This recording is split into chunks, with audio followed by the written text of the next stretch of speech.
மீண்டும் ஒரு பகிர்தலோடு சிசில நிவால்வின் காலை வணக்கம். ஒரு முனிவர் கிட்ட 10 சீடர்கள் வேதம் கத்துக்கிட்டாங்க. அதுல 3 பேர் கொஞ்சம் அறிவு மந்தமானவங்க, மீதம் இருக்கிற 7 பேர் புத்தி கூர்மையானவங்க.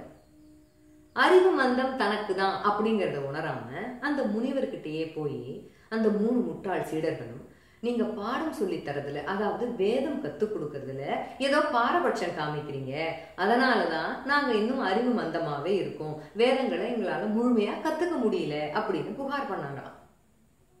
முனிவர் சொன்னாராம், நம்ம ஊர்லயே எந்த கெடுதலுமே செய்யாம நல்லது மட்டுமே செஞ்ச யாராவது ஒருத்தரை கூட்டிட்டு வந்து என்கிட்ட காமிங்க, அதுக்கப்புறம் உங்க சந்தேகத்தையும் நான் தீர்த்து வைக்கிறேன், வேதங்களையும் முழுமையா மறுபடியும் முதல்ல இருந்து எடுக்கிறேன்னு சொன்னாராம்.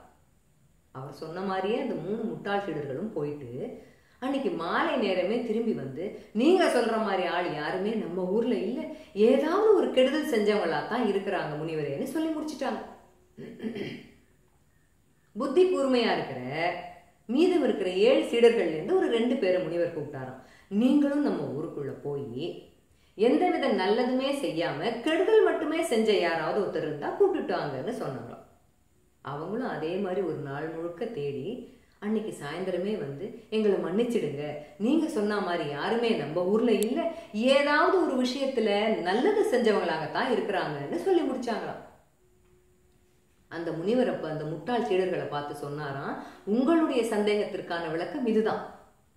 பாடம் சொல்லித் தருவதில் நான் எந்த பாரபட்சமுமே காமிக்கல, அதை கிரகித்துக் கொள்வதில் தான் நீங்கள் பாரபட்சம் காட்டிட்டீங்கன்னு சொன்னாராம்.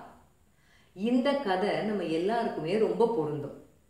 சமுதாய வலைதளங்கள், சமூக வலைதளங்கள், ஊடகங்கள், நம்மளை சுத்தி இருக்கிற மனிதர்கள், நம்மளை சுத்தி நடக்கக்கூடிய நிகழ்வுகள், இது எல்லாத்துலயுமே நல்ல விஷயங்களும் இருக்கு, கெட்ட விஷயங்களும் இருக்கு. தேடி தேடி இந்த எல்லாத்துலேருந்தும் நம்ம நல்ல விஷயத்தை கிரகிச்சுக்கும் போது மட்டும்தான் நம்மளுடைய அறிவு வளரும், ஞானம் மலரும். காலை வணக்கம்.